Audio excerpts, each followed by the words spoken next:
Hello, everybody. As you can see, I am hard at work at getting my Wraith of God fan art submission piece done for Aaron Presti's Wraith of God Blood Hunters. But this is not a video about Aaron Presti's Wraith of God. This is a unboxing video. I got a box in today. So let's take a look and see what we got. We got our tool of the trade, an X-Acto blade. So going to slice and bend over the tape. As you can see, the Gemini mailer is in very good shape. So a little bit of a dent there, but remember, that's the reason why you want it shipped in a Gemini mailer, so the Gemini mailer can take all the damage. And the book will come in good shape. So let's just slice this open.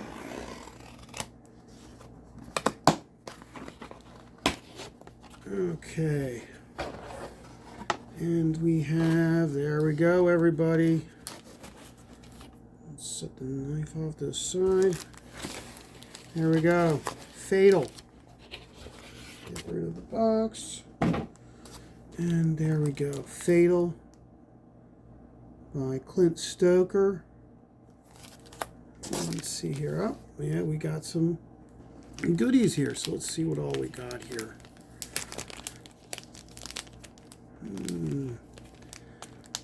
Don't need this. It's a fat book. A very fat book. So I have to put in a regular backer board then. And let's see what we get. We'll just pull it all out for right now.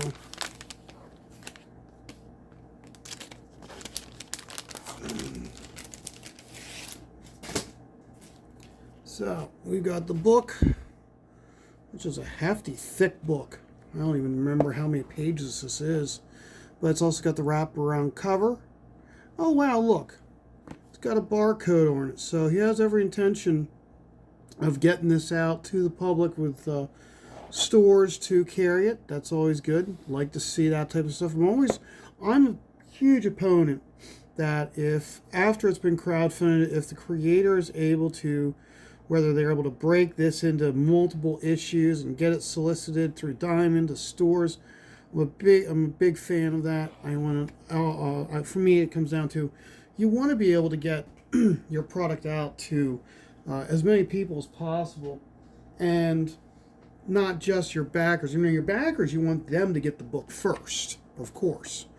But after you get it out to your backers, if you have the ability to get it solicited or overstocked to be solicited, or have it reprinted on cheaper paper as floppies and get it out to, so that way you'll get more people maybe interested in backing you again than just your initial backers. Always trying to find another audience.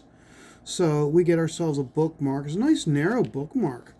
No, it's made out of nice heavy stock. It's got a nice slick cover to it. So I'll definitely be using that when we do the read over, when we read we do the book club or in the chat show for blood hunting. I'll be using that bookmark. And then this is a sticker. So nice little sticker you get. We get ourselves a trading card. Always good. I'll have to make sure I put that in my binder. I made my own binder for holding my trading cards. And then we get a poster,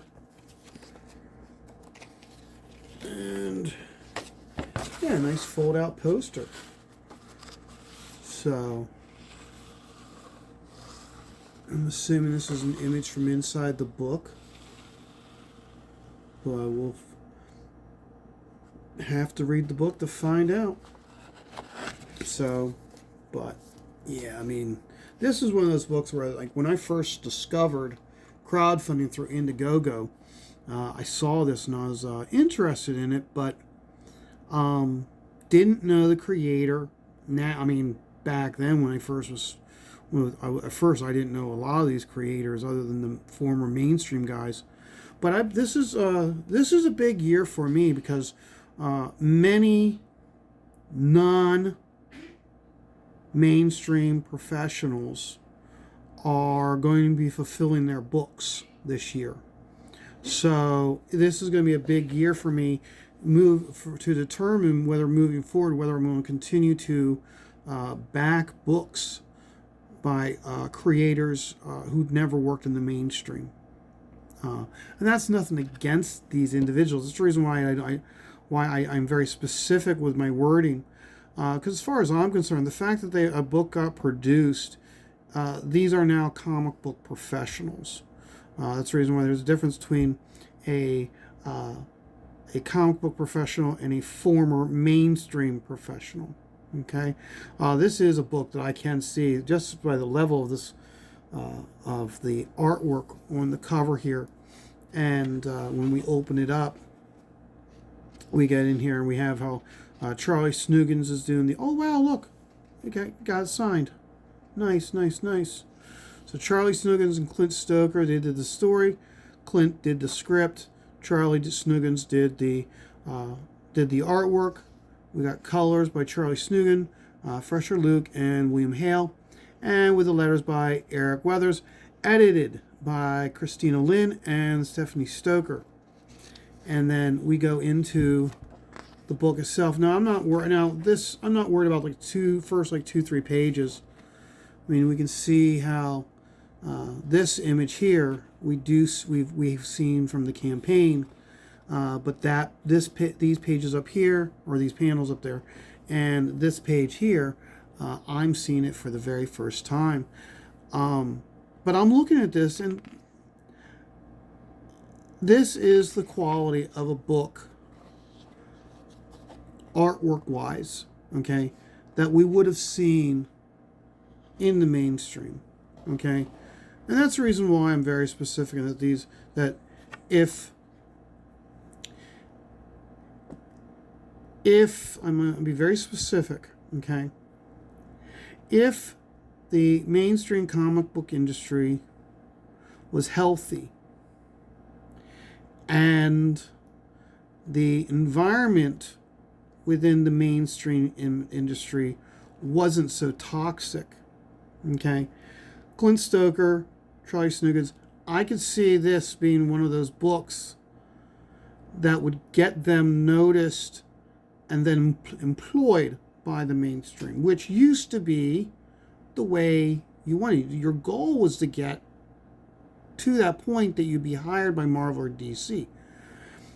As we've all learned, and as Graham likes to say, the paradigm shifted.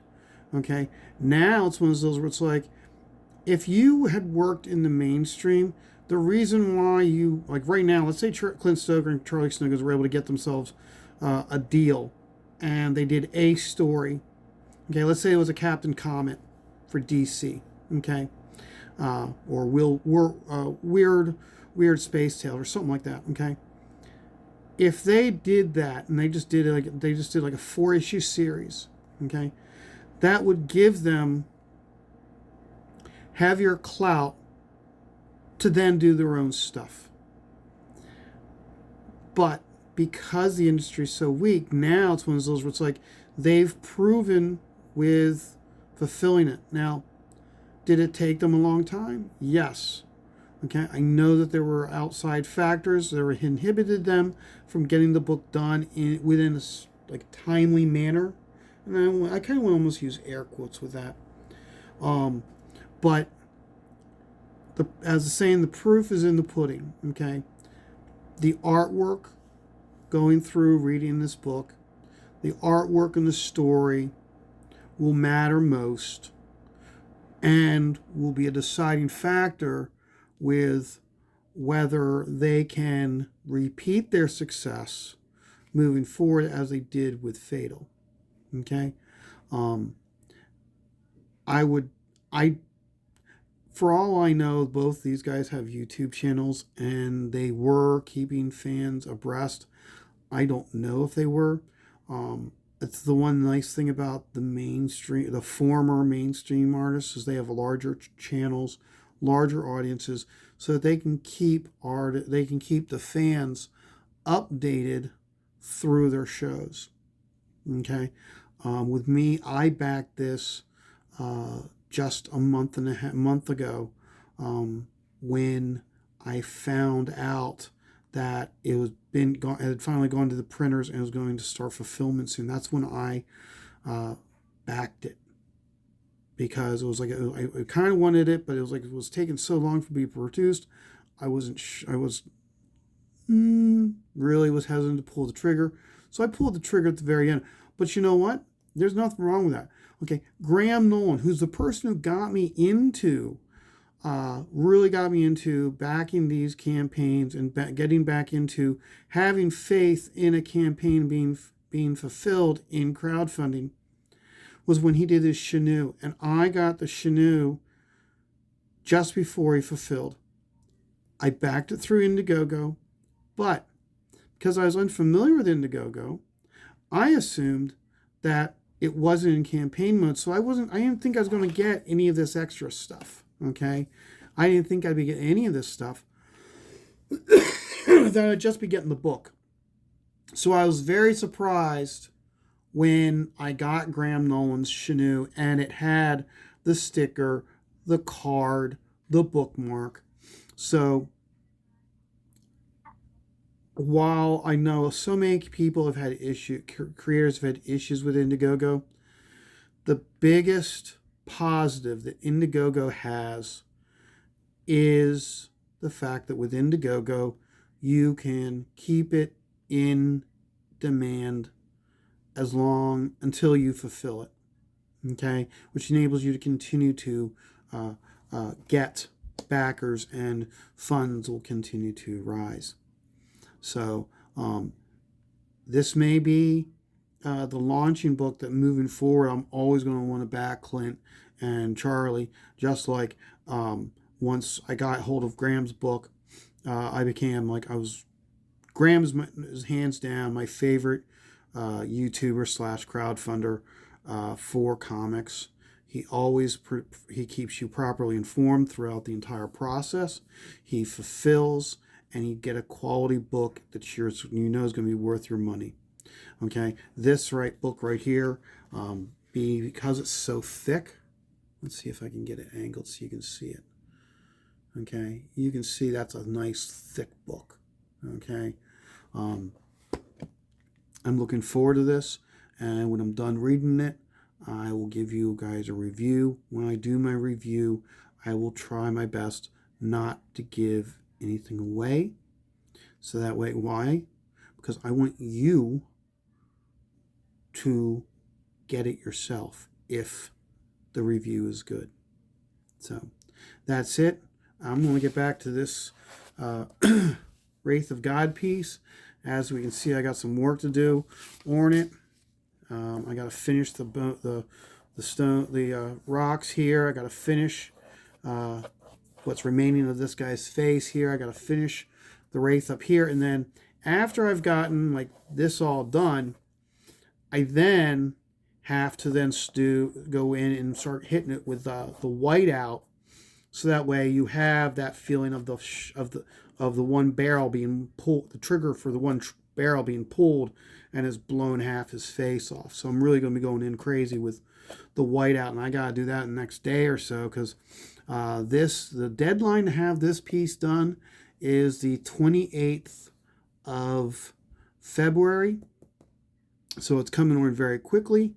And even though Aaron said that he's giving some people the ability to extend it past the 28th, I really don't want to.